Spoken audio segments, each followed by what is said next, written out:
Greetings, comrades, and welcome to How the Red Was Won. You know what podcast you're listening to. We're doing a theory episode. We're gonna jump in to the first chapter of R. Paul McDutt's Fascism and Social Revolution. If you missed the first episode on this book, it was reading the introductions and just giving a little background about the author. But here we're gonna jump right into chapter 1. It's about 23 pages long, so I think we should be able to get through it in about an hour. Let's hope. Because I need a nap. Alright. Chapter 1 is titled Technique and Revolution. In the issue of the Automobile Engineer for March 1931 appeared an article on the machine tool, an analysis of the factors determining obsolescence. This article was not written as a criticism of existing society. It was written with considerable detail, statistical calculations, to assist employers or their technical managers to determine under what conditions the installation of new high-production machinery can be profitable. Nevertheless, the conclusions reached were in the highest degree revolutionary. The first conclusion that was to the effect that, quoting the words of a paper by Mr. H.C. Armitage to the Institute of Automobile Engineers, quote, high production machines that are being developed in America cannot be economically used in this country, end quote. The reason given was, quote, because existing British plants can already produce more rapidly than the products can be disposed of. The statement has been made many times that American factories in the main industries could more than supply the world's needs, even if all other supply sources closed down, end quote. On this ground, objection was taken to the common complaint of, quote, uninformed critics of British industry, end quote, that British employers had fallen behind in the race because of maintaining hopelessly out-of-date factory equipment. On the contrary, in fact, the British capitalists knew very well what they were doing when they left their German and American rivals during the decade after the war to install gigantic modern equipment of large-scale production at heavy expense, requiring heavy maintenance costs and an enormous market, while they themselves preferred mainly to concentrate on speeding up and driving harder their labor on relatively older machinery, requiring less maintenance costs and a smaller market. On this basis, they have been better able to meet the crisis than their German and American rivals. The second conclusion went even further and declared that this principle now applied to American industry. Quote, the time has now arrived when Mr. Armitage's remarks may be widened to a statement that the latest machine tools now being developed in America cannot even be economically used in the United States, end quote. That is to say, the most modern developments of technique can no longer be utilized in even the most advanced countries of capitalism. The third conclusion provides the complement to the first two. One market, it is pointed out, still remains for the most advanced machine tools. That market is the Soviet Union. Quote, American machine tool makers, having a range of equipment sufficient to meet the needs of the American production plants, have supplied to Russia machine tools outside this range, specifically designed to obtain still faster production. An expensive price has been demanded for those special machines on the ground that, while the tools show an improvement in output speed on their standard lines, they have no immediate prospects of finding other customers for them, there being no demand outside Russia for faster production than can be attained with existing models. End quote. Thus, according to testimony of this technical engineering journal, the most modern developments of technique making possible the most extreme and rapid production with the minimum of labor can no longer be utilized in the countries of capitalism where they have originated, but can only be utilized today in the country of socialist construction in the Soviet Union. The significance of this present stage of technique and society here revealed, and this example is only one of 10,000 constantly arising in every direction in the present period, requires no emphasis. Here, as in a single crystal, is expressed the whole present stage of the general crisis of capitalism, of the exhaustion of the possibilities of productive advance within the fetters of the old private property ownership, and the necessity of the socialization of production as the sole condition for further development. In the situation that this picture reveals lies the real root of the issue of fascism or communism. In this situation lies the basic cause why precisely at the present stage of social development the issue of fascism or communism inescapably confronts existing society. And then we have some subchapters here. So subchapter 1 is titled The Growth of the Productive Forces. A century ago, Robert Owen, on the basis of his experience as a successful manufacturer, noted the contradiction between the new social productive labor and the private appropriation of the fruits.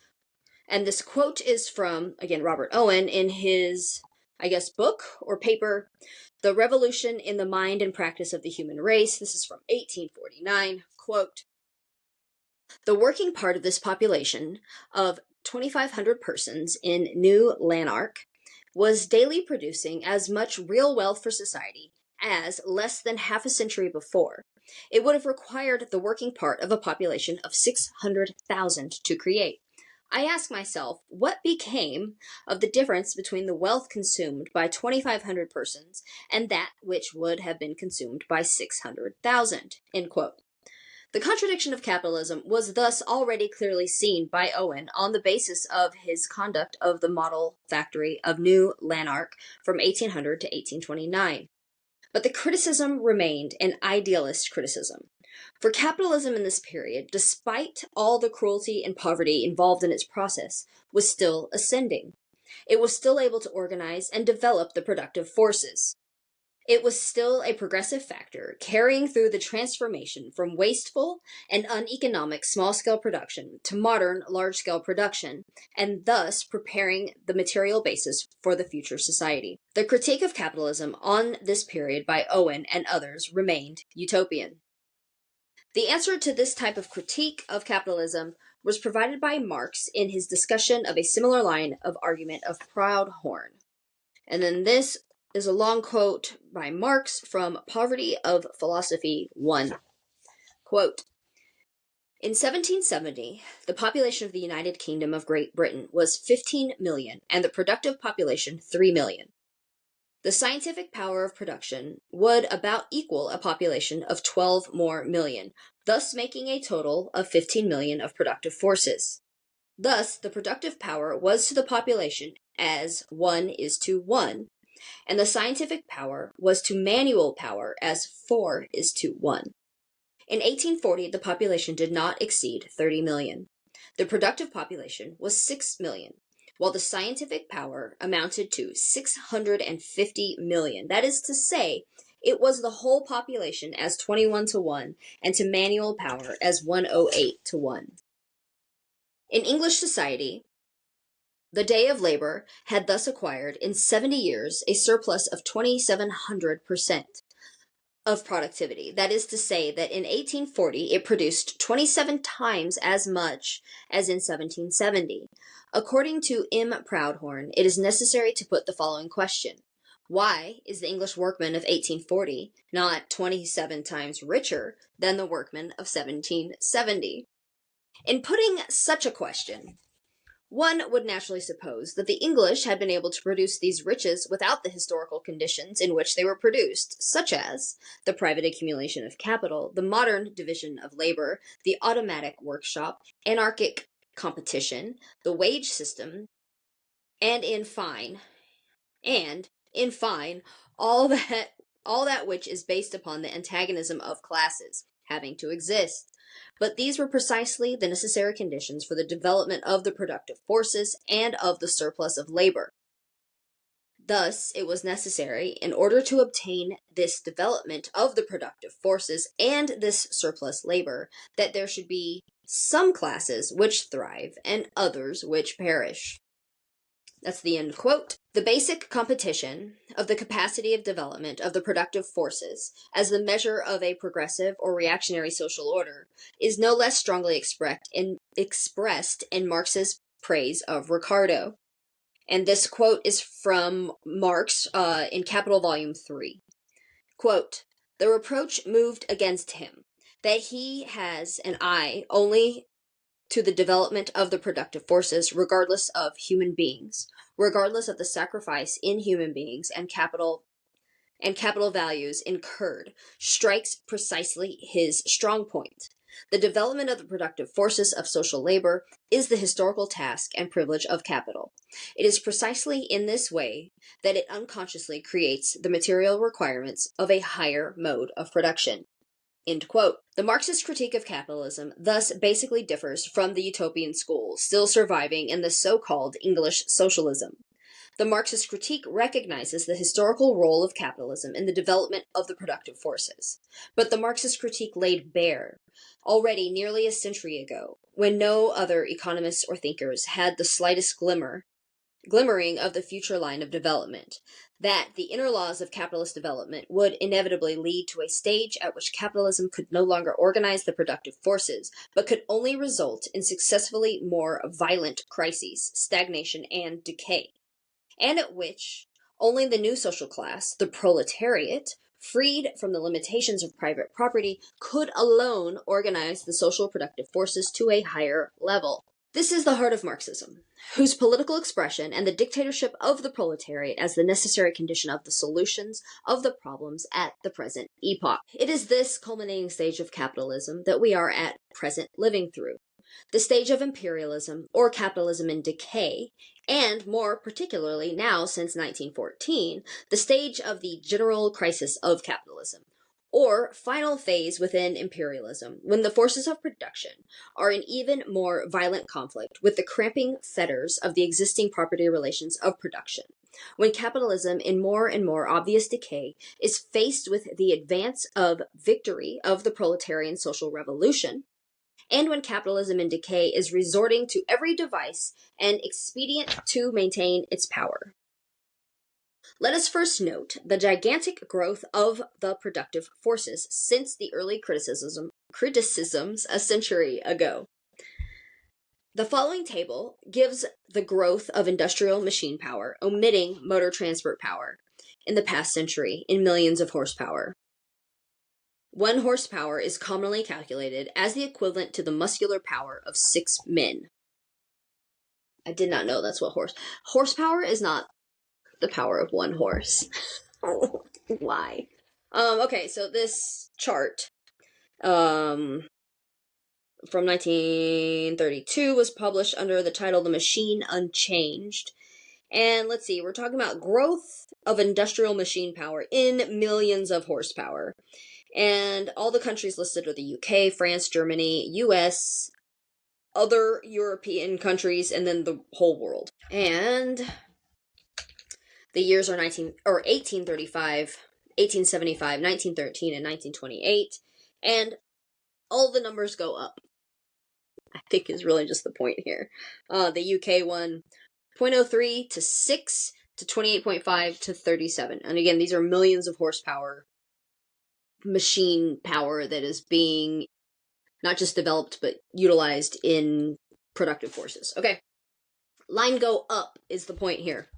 A century ago, we have seen it was already complained that productive power had increased 27 times over in England in the previous 70 years without any corresponding improvement in the standards of workers. But in the century since 1835, industrial machine power multiplied a further 100 times over in England and 600 times over in the whole world, and has ended in mass starvation and unemployment without equal. In the decade and a half alone before 1913 and 1928, industrial machine power in Europe increased 50%, in the United States 100%, and in the extra-European countries other than the United States 200%. The inclusion of all forms of power would bring the world total to something like 1,500 million horsepower, which is like 1.5 billion horsepower.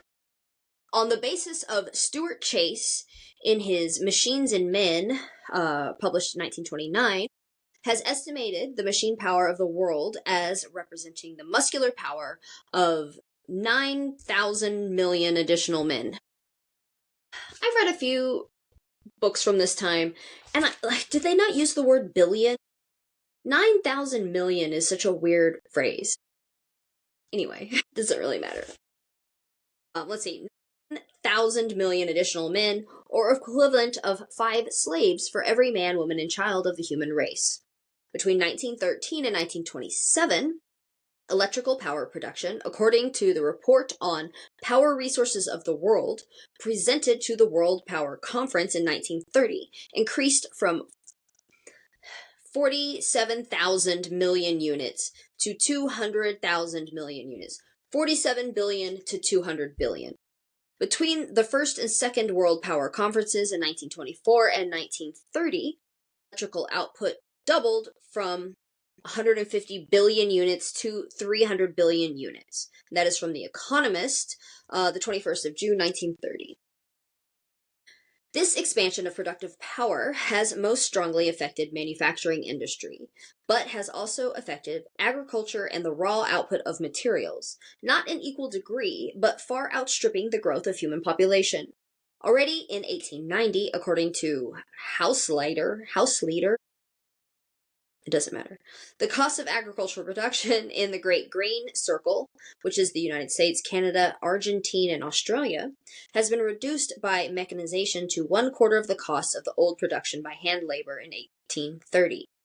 Between 1890 and 1921, according to a report by the Senior Trade Commissioner in Canada for May 1930, further mechanization of agriculture and extension of area of cultivation had multiplied the yield of wheat per agricultural worker 5-fold. And this quote is from The Economist, September 8, 1930. Quote, Mr. lays great stress on the rapidity with which power-driven machinery is replacing labor in Canadian agriculture. Whereas in 1890, 13.5 bushels of wheat were grown for each rural dweller, there were 70 in 1921.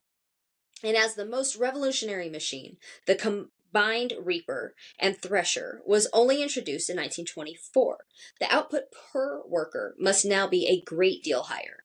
Moreover, the scope for the mechanization of agriculture has by no means yet been fully exploited. Between 1920 and 1929, the number of tractors in the United States increased from 246,000 to 843,000. And that is from the U.S. Yearbook of Agriculture. Between 1900 and 1924 to 28, the harvest of all cereals increased in Australia 104%, in the Argentine 172%, in Canada 330%. Between 1913 and 1928, the volume of world grain exports increased 147%. In the same period, the world population increased 11.6%. I know this seems like a lot of annoying numbers, but the point that he's setting up here is how worker productivity has increased by multitudes, right, in this last century or so, because of the Industrial Revolution, right? The introduction of machinery into manufacturing and into agriculture obviously, led to great increases in productivity, which is a good thing. We should be able to feed more people and make more widgets or whatever, which we can.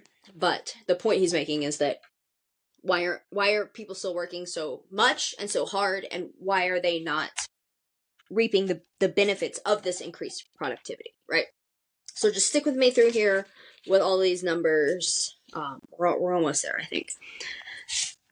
The old, ignorant Malthusian notions of absolute overpopulation, or the modern, this is a word, lugubrious chance of birth control as the necessary solution of poverty, are thus abundantly exploited by facts. I wish I could pause this thing, because I want to look up that word. Let's just go ahead and look up that word. Y'all are fine with this.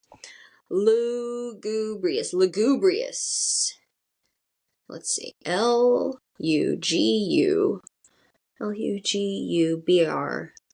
eye, looking or sounding sad and dismal. His face looked even more lugubrious than usual. There you go, we learned a word today. Okay. The old, ignorant Malthusian notions of absolute overpopulation, or the modern lugubrious chance of birth control as the necessary solution of poverty, are thus abundantly exploded by facts. It is worth noting that this reactionary propaganda is still maintained, not only in clerical and conservative quarters, but also by the world's would-be progressive, parentheses, actually, as we shall have occasion to see, one of the real bulwarks of conservatism in England, in parentheses, Labour Party, the Labour official organ, writes, and this quote is from the Daily Herald, August 8th, 1932, quote, "The figures published by the League of Nations show that the world population already, let's see, this is like 2 billion, is increasing by 20 million a year. That means that unless the rate of increase is checked, we will have doubled in far less than a century. For the increase is, as it were, at compound interest. There is not the least reason for assuming that the march of progress will automatically provide ways and means of feeding and supporting that doubled population.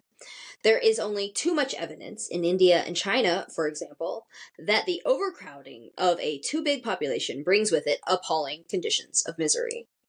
Either an unendurable suffering or the natural checks of famine and pestilence and a high death rate. Or, on the other hand, a deliberate and conscious lowering and controlling of the birth rate.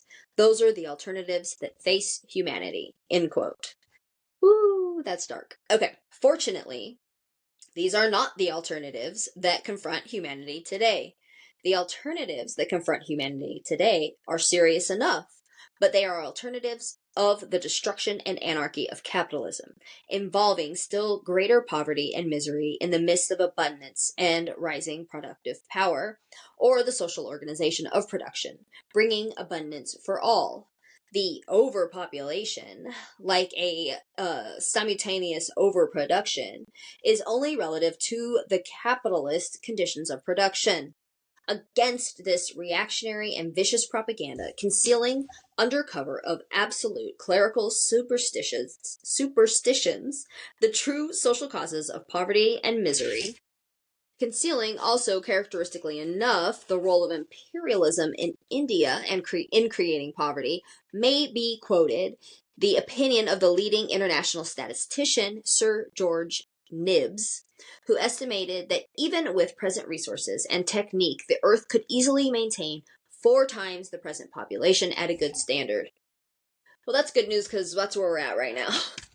It was like just over 2 billion then, we're at 8 now, so they were not wrong. Here is the quote from Dr. R.A. Fisher of the Statistical Department of the Rothamsted Experimental Station, Spectator, March 7, 1931. Quote, "The late Sir George Nibs estimated after a careful survey that the Earth could well support a population 4 times as great as present, or about 8,000 million, end quote." I'm going to have to look up why they didn't use the word billion back here, because it's weird to me. Okay. The facts of the crisis show a very different picture to the cant of overpopulation, outstripping natural resources. Already by 1925, according to the reports presented to the 1927 International Economic Conference at Geneva, despite the destruction of the World War, world production of foodstuffs and raw materials had risen over pre-war by 16 to 18% against an estimated increase of population by 5%. Between 1913 and 1928, according to the League of Nations Economic Section, world production of foodstuffs and raw material had increased by 25%, of foodstuffs by 16%, and raw materials by 40%, of industrial products even more, against an estimated increase of world population by 10%. So we're producing at a higher rate than we are making more people. World stocks of primary products on the basis of 1923 to 1925 as 100, increased by the end of 1926 to 134, by 1928 to 161, by 1929 to 192, by 1930 to 235, by 1931 to 264, and by the end of 1932, despite all the destruction of stocks, still stood at 2, or more than 2.5 times the volume of 8 years before. That is from The Economist, May 6, 1933. So again, world stocks of primary products, we're talking about food stuff and raw materials, is rising. That's what all those numbers just mean. Year after year, there's more.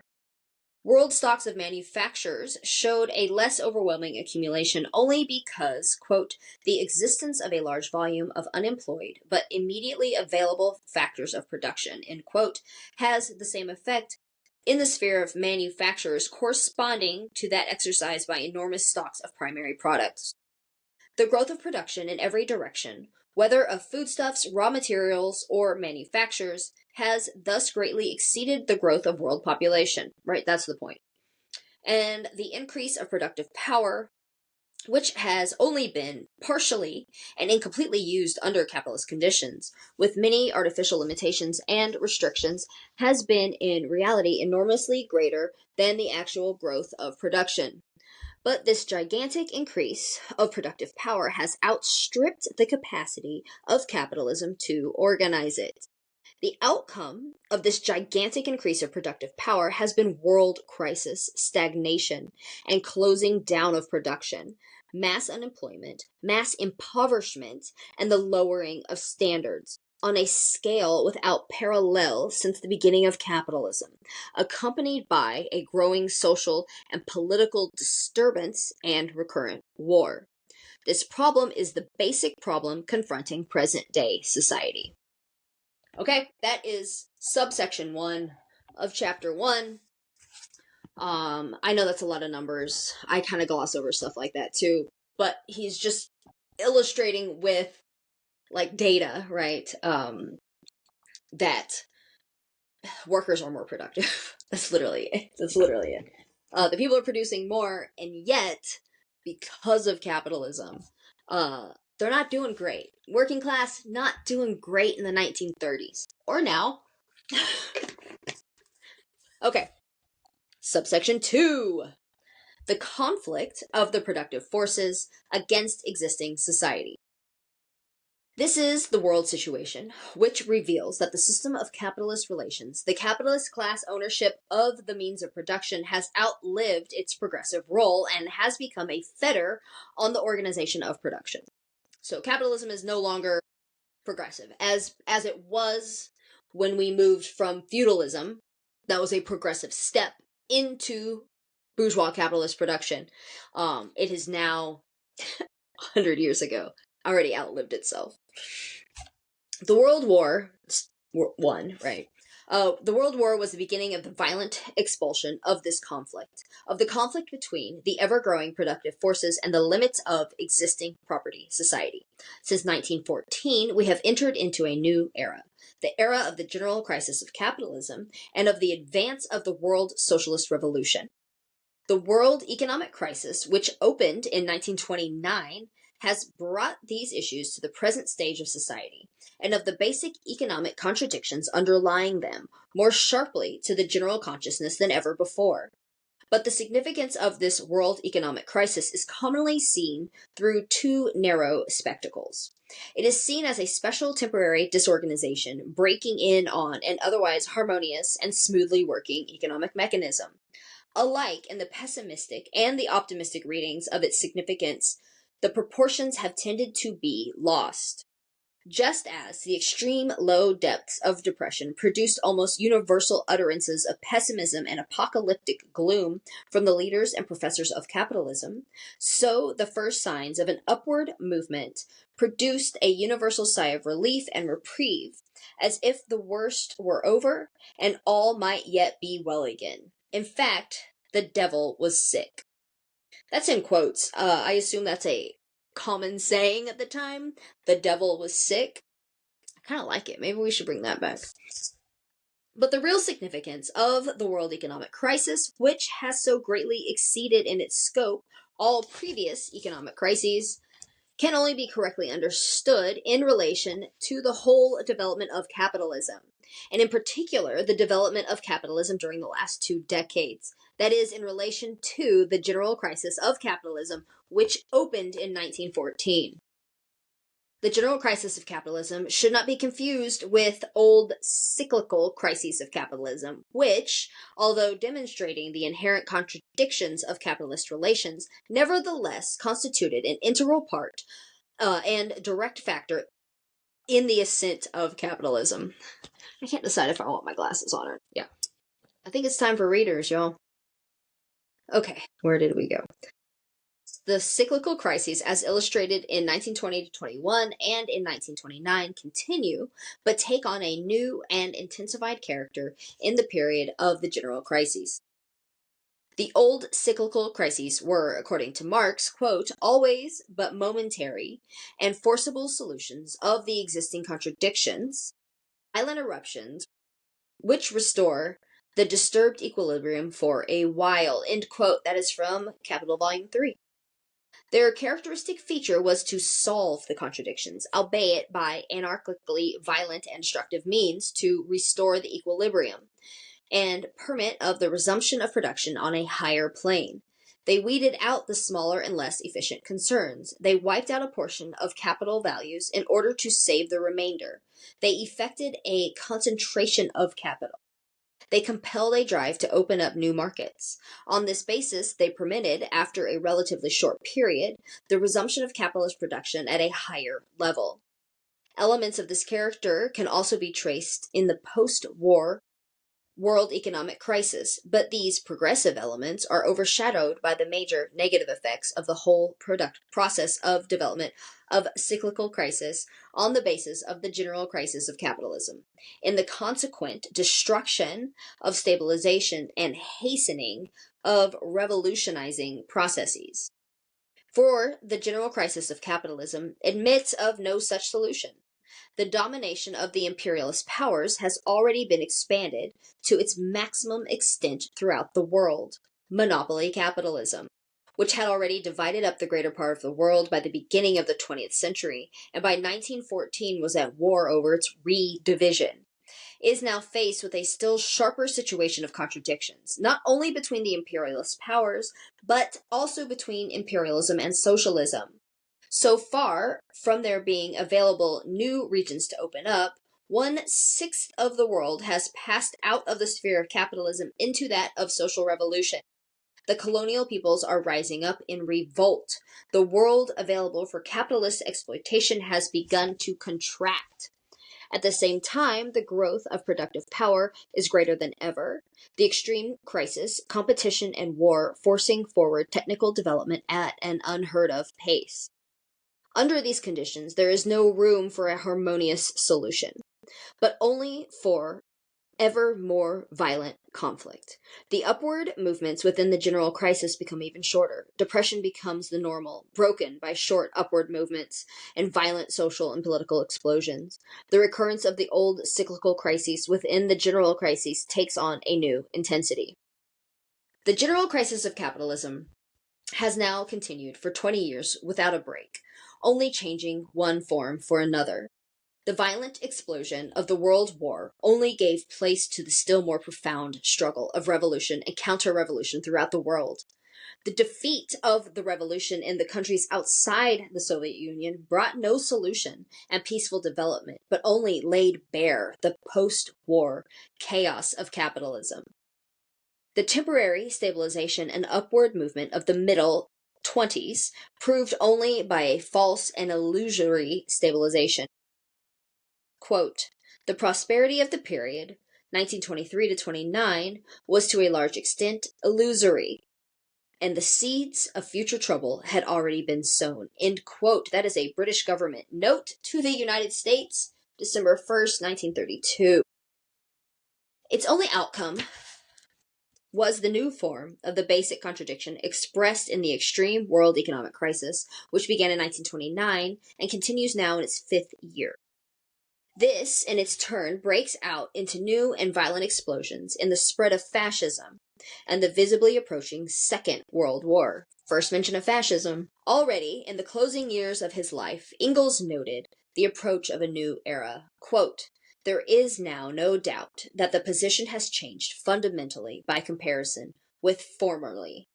We have entered upon a period much more dangerous for the old society than that of 10-year cycles. The crises become chronic." And that is from Engels to Babel, I don't know, January 20th, 1886. In 1909, Trotsky, writing then as a Marxist theorist in his Path to Power, exposed the revisionist illusions of gradual and peaceful progress and demonstrated the now close entry of capitalism into a point of violent explosions. In 1916, Lenin, in his Imperialism, laid bare the foundations of the new period as the period of monopoly capitalism, in which all the contradictions come to a head, of decaying capitalism, of the eve of the socialist revolution, the period which broke into violent explosion in 1914. Up to 1913, capitalist production, despite the increasing tendencies of decay already visible in imperialism, was still able to maintain an almost continuous ascending line.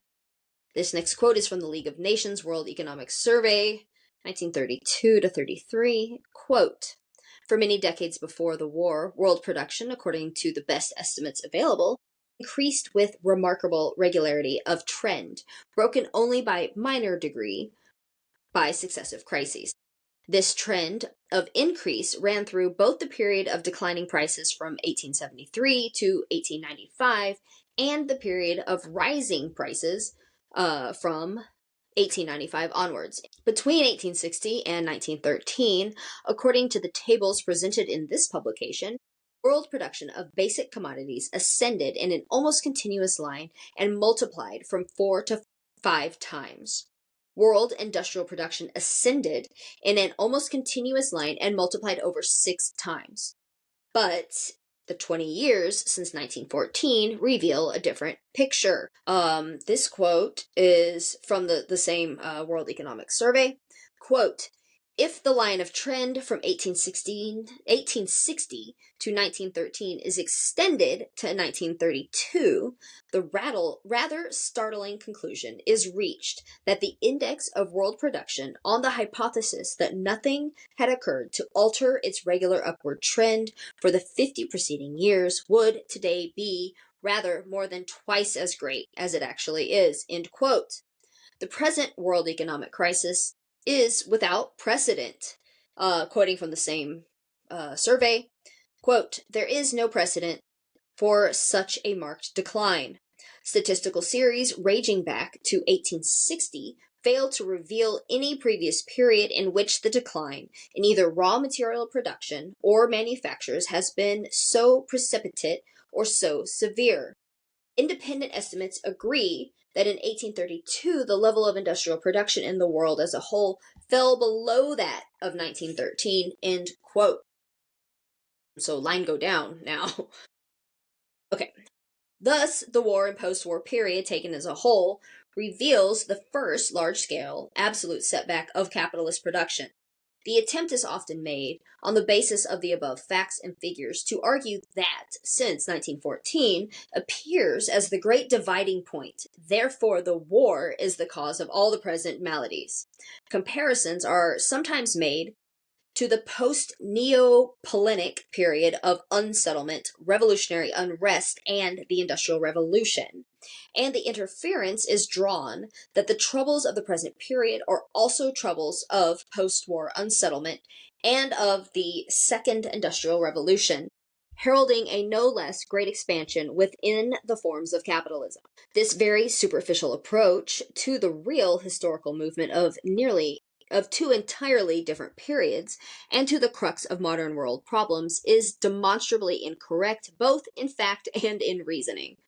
In the first place, no comparison is possible between the post-Neopolitic period of young and ascending capitalism and the 20th century period of old and declining capitalism. 15 years after the Napoleonic Wars, I said that word funny earlier, didn't I? Whatever. 15 years after the Napoleonic Wars, production, trade, and employment were gigantically above the pre-war level. Capitalist society was bounding forward. 15 years after the War of 1914 to 18, production, trade, and employment are actually below the pre-war level. Capitalist society is in a greater dilemma than ever, greater than even in the period succeeding the war. The dislocation, instead of diminishing as the war recedes, actually increases. It is greater 15 years after the war than it was 10 years after the war. It is obvious that some deeper factor is at work than the disturbances consequent on the war. At the same time, the social and political issues of the two periods are basically different. The issue of the first half of the 19th century was still the issue of the bourgeois revolution, which swept forward through the process of the Napoleonic Wars and after, despite the seeming victories of reaction. The issue of the first half of the 20th century is the issue of the proletarian social revolution, which began its advance in the conditions of the war of 1914 to 18, and which maintains its growing strength in the midst of capitalist reaction. In the second place, it is not correct that the division between before 1914 and after 1914 is a simple and absolute division between the ascent and descent of the level of production. On the contrary, the actual level of production from 1927 to 29 was, for a short period of the boom, higher than the pre-war level. The real growth of the contradictions, which was to find expression in the subsequent slump falling below the pre-war level, lay elsewhere. The true measure of the decline and bankruptcy of the existing capitalist order lies not in any simple arithmetical figures. I said tickle. I'm sorry. You know what? I like simple arithmetical figures of the level of production, but in the growth of the contradictions of the existing society to bursting points, in the growth of the contradiction between the potential productive power and the actual production, between the conditions of existence of the bourgeoisie and of the proletariat, between the rival imperialist powers, and the consequent expression of these in social and political explosions. It is, in this sense, that the general crisis of capitalism dates from 1914, but its causes lie in the whole conditions of the imperialist epoch. So basically, 1914 to 1918 is World War I, right?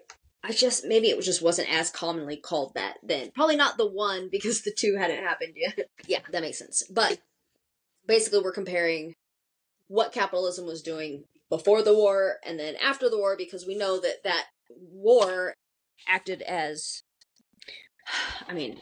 not the full catalyst, but a big part of what led to the Bolshevik Revolution as well, right? So anyway, we're just comparing productivity and like line go up versus line go down. Okay, finally, and in consequence of the above, the World War of 1914 to 18, so far from being the cause of the crisis of capitalism, was on the contrary itself only an expression and breaking out of the crisis, a link in the chain of imperialist development. The war was no arbitrary, accidental, unforeseeable first cause, suddenly breaking in from nowhere to change the whole course of development. It was the direct consequence of the conditions of imperialism, which was itself the direct outcome of the previous 19th century capitalist epoch. It was fully foreseen and even predicted in detail for years beforehand as the outcome of the growing tensions of imperialism. Its outbreak coincided with the gathering industrial crisis, which was already beginning in America in 1913 and spreading therefrom to hover menacingly over Europe. As the Ward leader Lloyd George confessed nearly 20 years after, the war appeared as the way out of the gathering crisis, which he is now convinced would have in any case developed, even had the war not broken out at that point. And this is a speech from Lloyd George at Cambridge in April 7, 1933. Quote, if we had not had a great war, if we had gone on as we were going, I am sure that sooner or later we would have been confronted with something approximately like the present chaos. There must be something fundamentally wrong with our economic system because abundance produces scarcity, end quote. Whew, that is well said. And again, Marx predicted all of this. Okay. The fact that the dynamic of capitalist development, even after the direct destruction caused by the First World War, had been repaired only reverts to the recurrence of still more gigantic economic crisis, and the visible approach to the Second World War shows how little of accident there was in the basic development of capitalism through imperialism to world war, however large the role of accident may appear to be in the particular historical manifestations of the process. Well, I guess they were calling it the Second World War. What year did this come out? 5. Okay. I didn't realize they were calling it that yet. In order to understand the problems of the present epoch of the general crisis of capitalism, it is essential to be able to see deeper than the immediate surface manifestations and episodes, whether of the World War of 1914 or the World Economic Crisis of 1929, and to understand these in relation to the general line of development of which they are expressions. The general crisis of capitalism, the conflict of the productive forces against the existing relations of production, expresses itself in a whole series of successively growing conflicts and explosions, up to the final victory of the proletarian social revolution. It is in relation to this development of the general crisis of capitalism that fascism is a further stage and episode. So there we have first saying that fascism is another stage of capitalism. It is, capitalism in crisis, essentially. The general crisis of capitalism. That fascism is a further stage, right? So capitalism starts to freak out and it starts doing fascist shit. All right, section 3, still in chapter 1, section 3 is called Productivity and Unemployment. The development of the productive forces has rendered the old class society obsolete.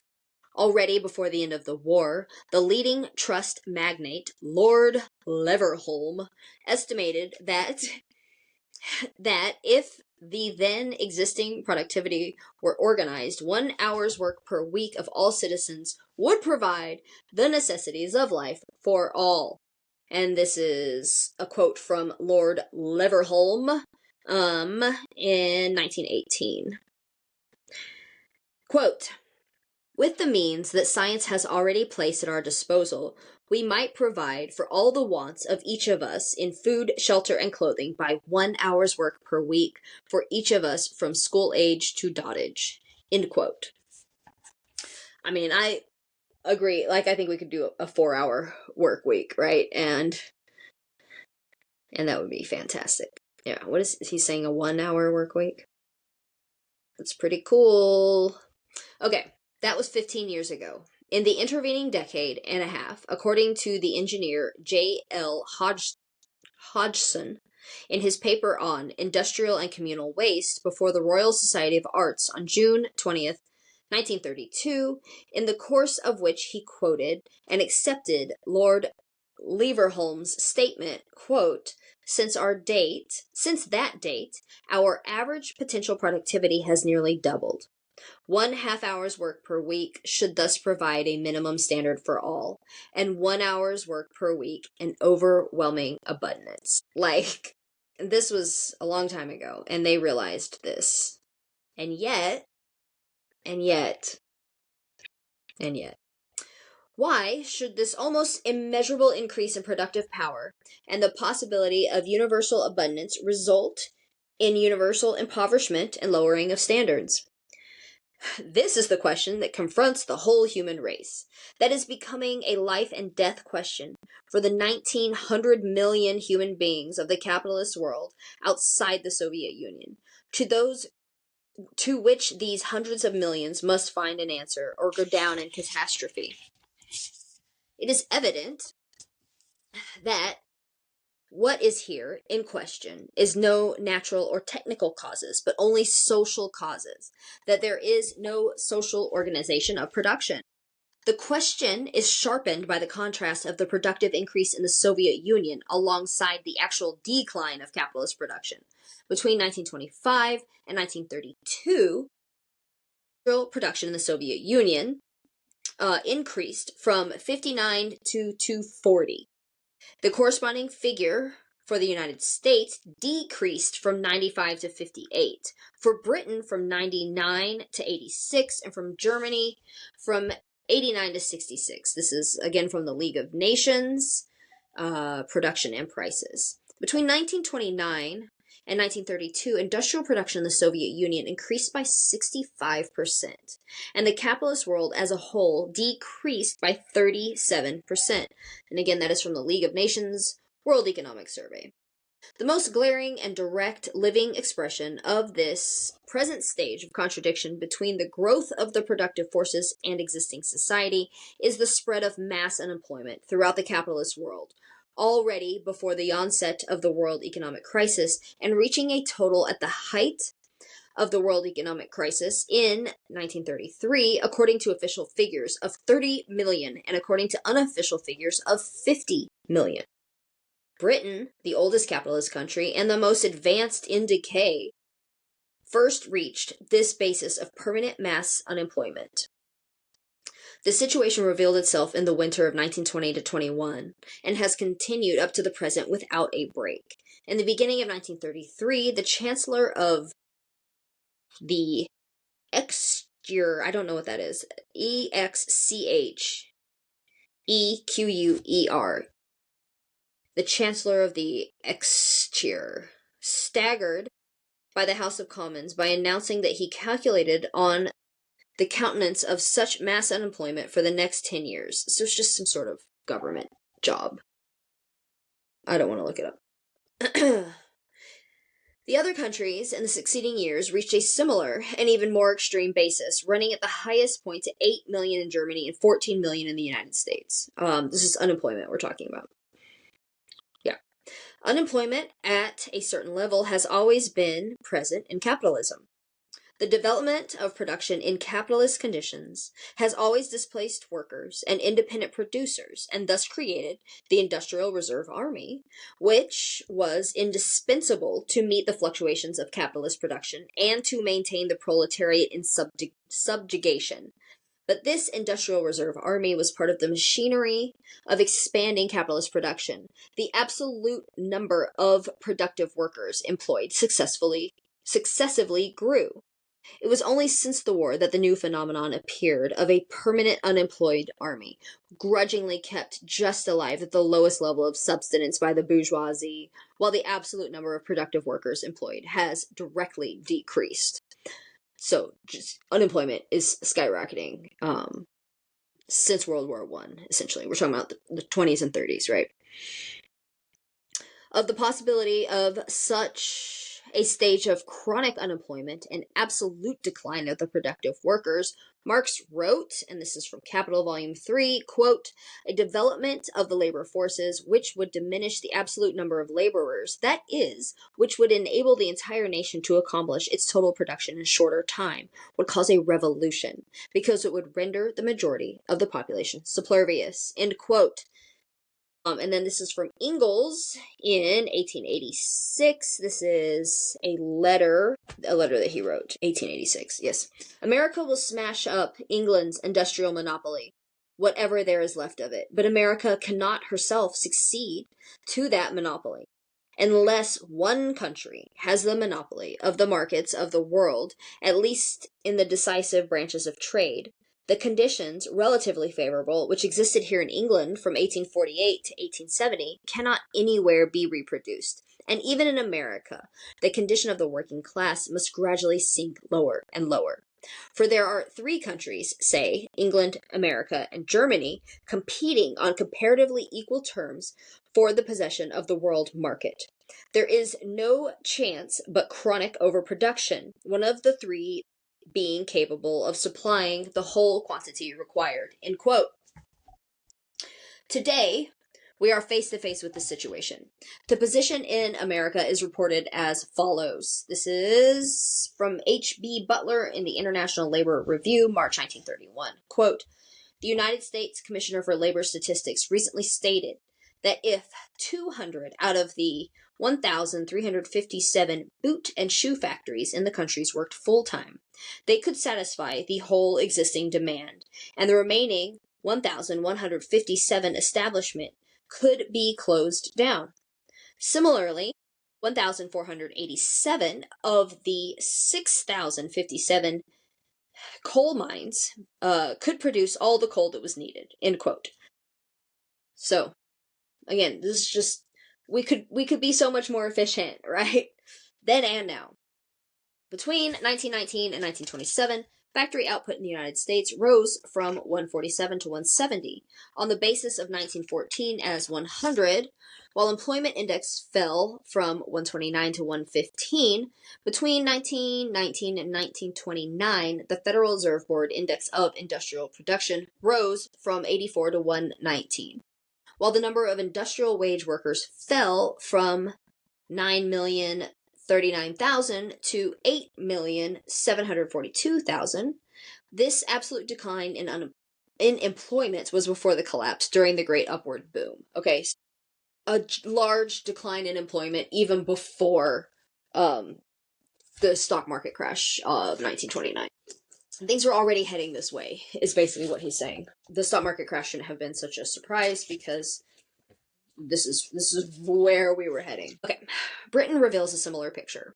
Between 1913 and 1928, the increase in output per head of workers employed in 30 principal industries in Great Britain was 33%, but the increased employment was 2.2%, or less than the increase in population. Still more marked in this process if the post-war period is taken alone.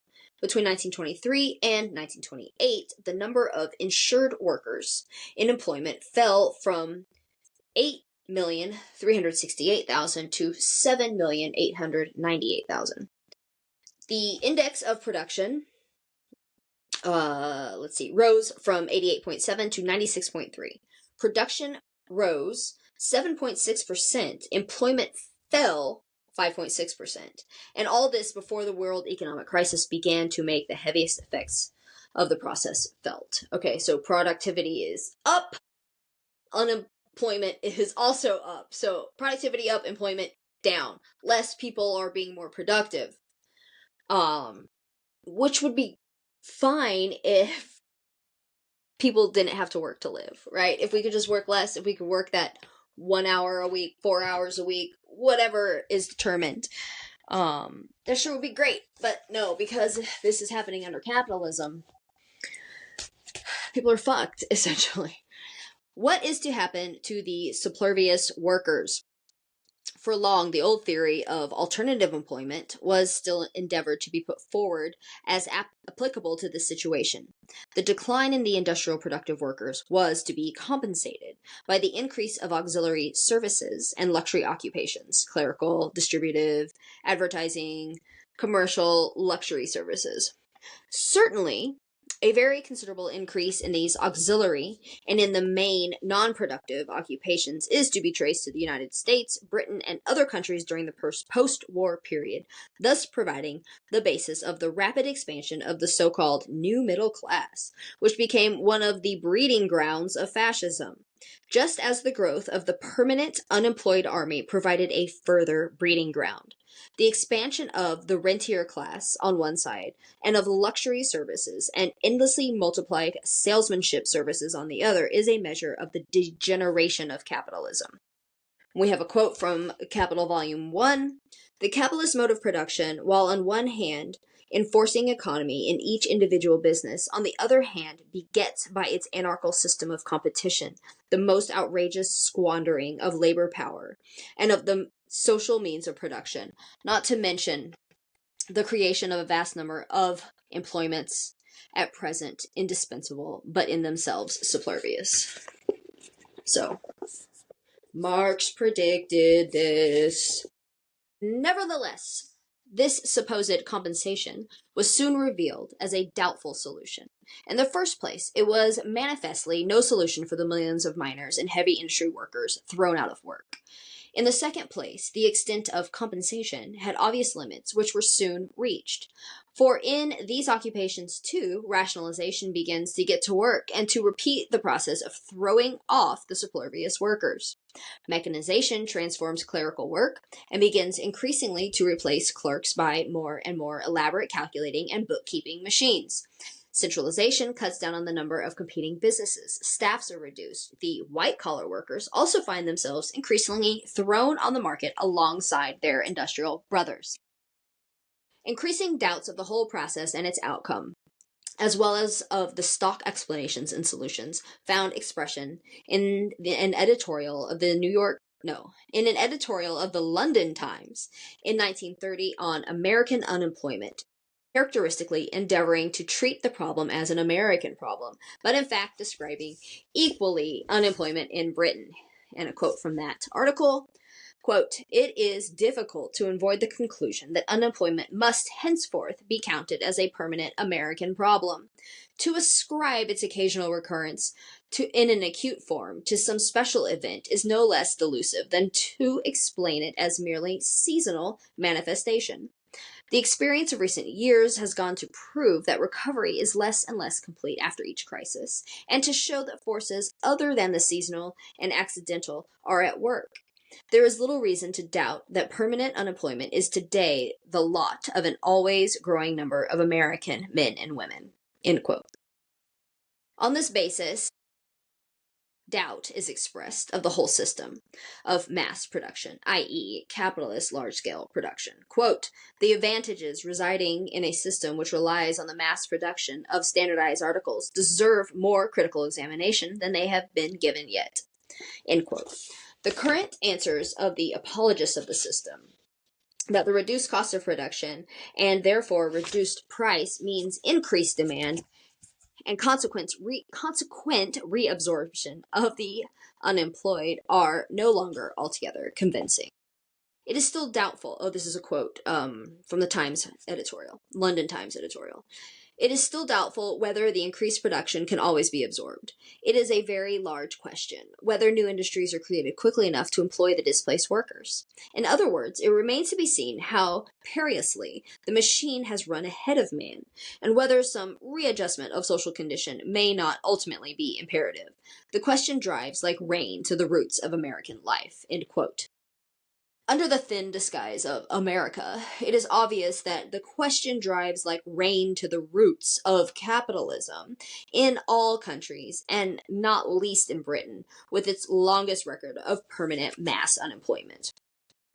What prevents capitalism from carrying out the alternative solution universally proposed by all the myriad schools of reformers of capitalism, reformists, socialists, social credit theorists, currency reformers, etc., the general raising of the standards of workers to a point compatible with the consumption of the increased production alongside higher profits for the capitalists?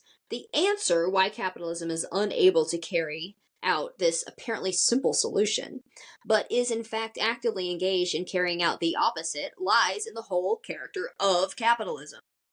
The reformists dream of grafting on the capitalist mode of production an entirely different and incompatible system of distribution, whether by legislative means, raising wages, social services, a national dividend, or the like. Shout out to UBI. Love that. Only reveals its advocates' failure to understand the elementary workings of capitalism and the necessary conditions of the capitalist mode of production. The reformists apply in their fantasy the concepts of an organized society directly to the jungle of capitalism, which, by the very conditions of private property and production for profit, cannot follow the principles of an organized economy, but can only follow entirely different laws. In fact, even the very limited measure of social reform which could be achieved under the pressure of the working class in the conditions of ascending capitalism became increasingly circumscribed and even in part diminished and withdrawn in the conditions of declining capitalism and of the capitalist crisis. I love this. Basically, he's like, your reforms won't even do it. You can't You can't just reform capitalism and make it nicer because capitalism isn't nice. The realities of capitalism are both in fact and in iron necessity entirely different. The greater the crisis, the greater becomes the need of the rival capitalist concerns to lower the cost of production, to increase the rate of exploitation, to drive the dwindling number of employed workers harder, to attack the workers' standards and the social services in order to compete more successfully for the dwindling market. At the same time, the growth of unemployment facilitates these attacks. The development of the crisis has been accompanied in every country by successfully renewed and intensified attacks on the workers' standards. The authentic voice of capitalism is the voice of the American capitalist magnate, Owen D. Young, the sponsor of the Young Plan, when he declared, quote, "Let no man think that the living standards of America can be permanently maintained at a measurably higher level than those of the other civilized countries," end quote. That was in The Economist, April 12th, 1930. We're getting close, y'all. We're getting close. Okay. The Roosevelt experiment, which has skillfully utilized the reformist propaganda of higher standards as the solution to the capitalist crisis, but utilized it, in fact, for exactly the opposite purpose, to carry through intensified exploitation and lowered standards, just as President Wilson of old utilized pacifist propaganda for the purposes of war, is proving in practice, as we shall later have occasion to see, only a more complete demonstration of this reality.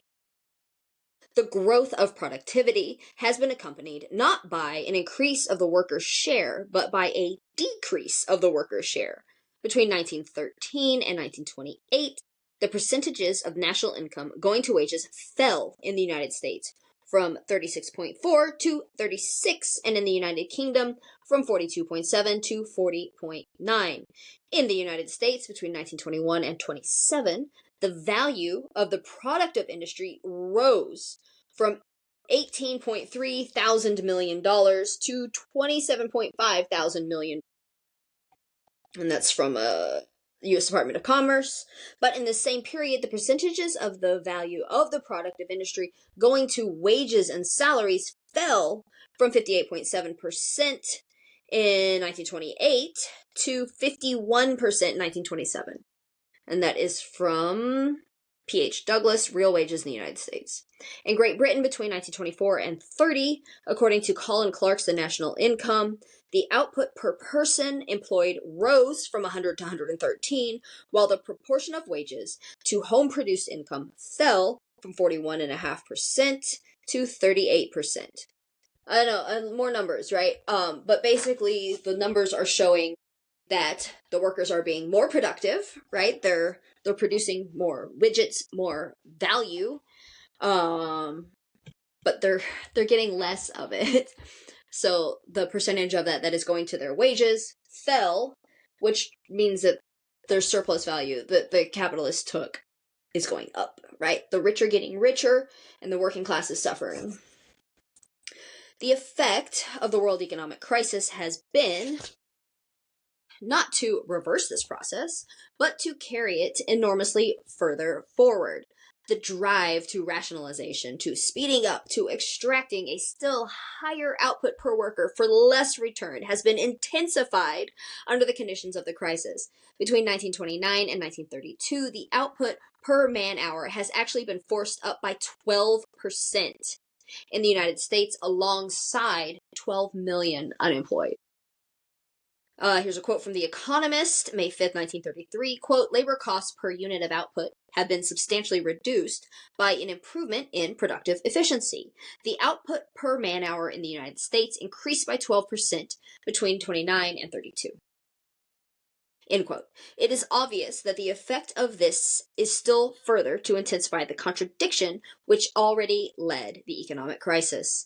In the face of these facts, increasing doubts begin to assail the capitalists whether there can ever be full-scale employment again, even if the extreme intensity of the crisis of 1929 to 33 should give place to a considerable upward movement. Thus, it is reported from America, and this is in the London Times, November 2nd, 1932, quote, "American employment reached its highest point in 1918, American production in 1929, and it is carefully and accurately computable today that by some magic a return could be made to the productive maximum of 3 years ago. There would still be no work for 45% of the present 12 million unemployed, end quote. Yeah, you can't, those jobs aren't coming back, essentially. From Britain comes the same tale. This is from the Times Trade Supplement, July 23rd, 1932. If the 2.5 million of unemployed were absorbed in factory occupations, the national output of manufactured articles would be on such a scale that the available buying markets would be inadequate to absorb it. Hence, if such a method of labor absorption could and did take place, it would only precipitate a new crisis, end quote. So, if you were to give all those unemployed people's jobs in a factory, they would be making so much shit that you wouldn't be able to sell it, you know? Capitalism.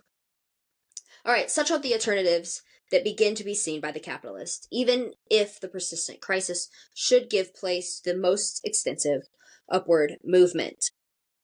Either continued mass unemployment of millions, even if, by some magic, the record level of previous production boom could be attained, or if all the unemployed are absorbed into productive labor, then inevitably the immediate precipitation of a new crisis.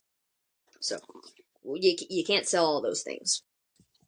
As the new situation begins to be realized, the beckoning phantom of a new world war is the only solution to utilize the productive forces and wipe off the superfluous population. Begins to exercise a visibly increasing attraction on capitalist thought and policy as the final gamble. Nearly a century ago, Engels wrote of the necessary consequences of the inevitable future breakdown of the British capitalist monopoly. Quote, should English manufacturers be thus vanquished, the majority of the proletariat must become forever subservious, and no other choice than to starve or to rebel. End quote, and that is from Engels, 1844, The Condition of the Working Class in England. In 1932, 87 years later, the British Prime Minister spoke in the House of Commons of the prospect, even if trade should recover and prosperity return, of having to find great bodies of men and women, perhaps even amounting to a couple of millions, to be, to all intents and purposes, in our society, subservious scrap. In 1933, the leader of British conservatism had to make the same melancholy admission. This is Stanley Baldwin in the House of Commons, November 1933. There is the great core of unemployment. We do not know what the numbers may be. There may be 1 million, 1.5 million, or less than 1 million.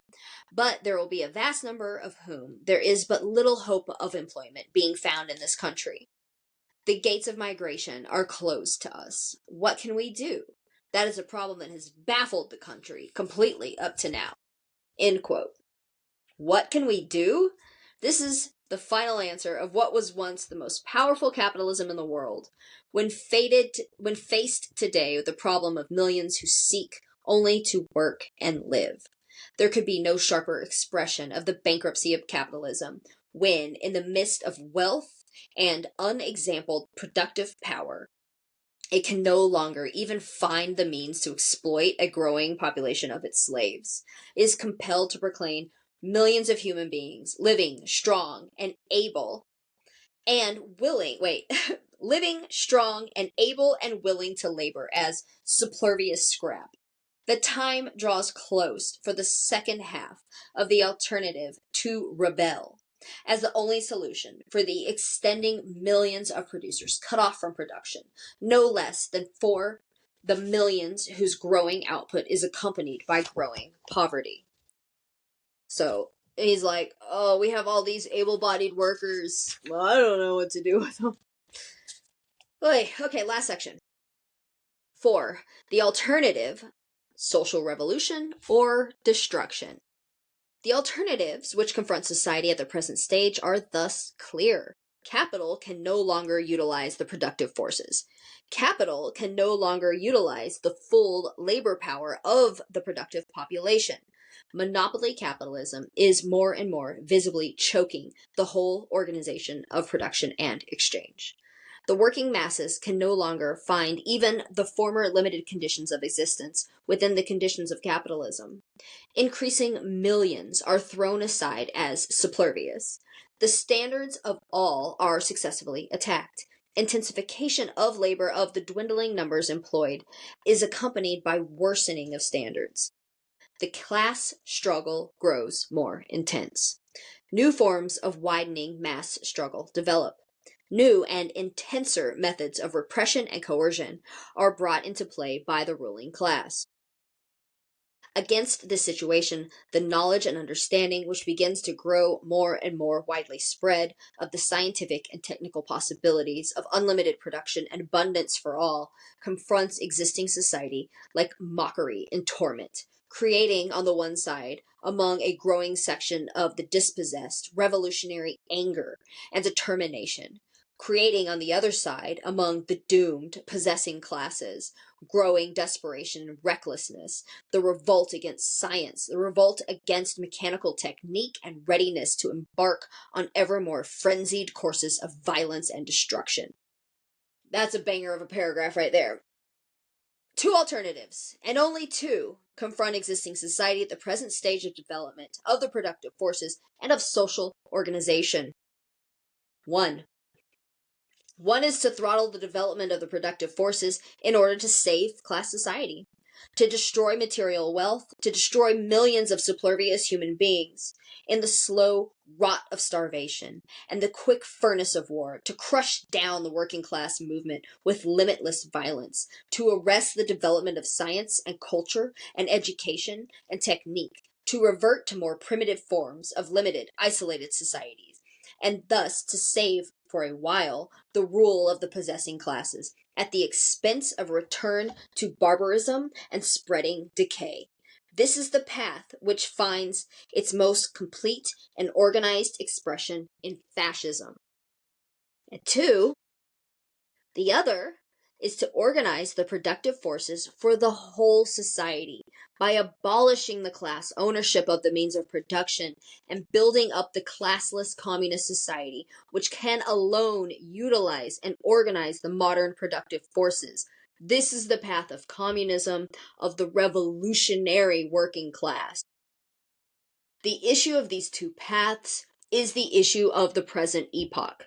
It is to the former of these two alternatives that the existing capitalist world is today moving at an increasing pace, and to which it will more and more visibly develop in the period ahead, if the revolutionary working class does not succeed in time in saving the whole future of civilization and human culture. Whew. All right, that is chapter 1. I know that's a lot of numbers, but data is helpful, to show that this isn't just vibes, right? We don't just feel like people are more productive but getting paid less. We have data to back it up. So I don't think the rest of the book has so many numbers in it. I know that felt like a lot to me, at least, reading them out loud. But the point is that these contradictions of capitalism are rearing their ugly heads, and I feel like it's very obvious now as well, but in the 1930s, we're coming out of World War I. The big stock market crash happens in 1929, and we're looking at what's happening in Germany and Italy and Spain as well. And this reaction of capital to seeing what happened in Russia, right, in the Bolshevik Revolution, and they're fucking scared shitless of that happening. And so what do you do, right? How do you fix this contradiction? How do you make these things whole again? And the answer is either the working class organizes to seize the means of production and create a planned economy where you don't have to work all these hours and have all these unemployed people, where people can share in the work and share in the successes, or you just start fucking killing them and keep this underclass scared and oppressed, right? Those socialism or barbarism. We always have those options. It's two options. And I feel like it should be pretty easy to decide. But I don't think everybody feels that way, which is crazy. But, looking at my crooked glasses here. I can't find my glasses, these are old. Anyway, thanks for listening. That was chapter 1. I need some hot tea or something. That's too much talking. I appreciate y'all. Cheers.